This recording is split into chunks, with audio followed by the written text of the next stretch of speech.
bilmeyiz,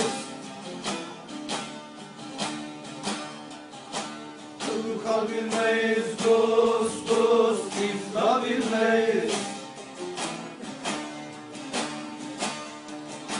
Hakikat çeşminde vara bilmeyiz,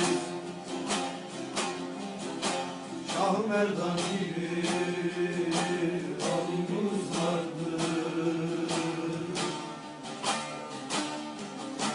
Bizim söyleyecek canım canım sözümüz vardır.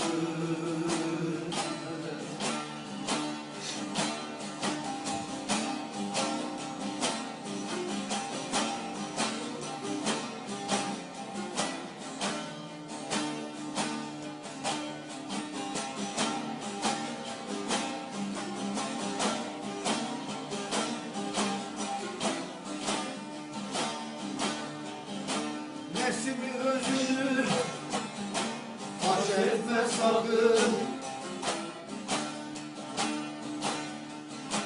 ne bilsin haber vah dost dost yıkasın hakkın. Hakkı bilmeyene hak olmaz yakın. Bizim hak katında elimiz vardır. Bizim söyleyecek canım canım sözümüz vardır.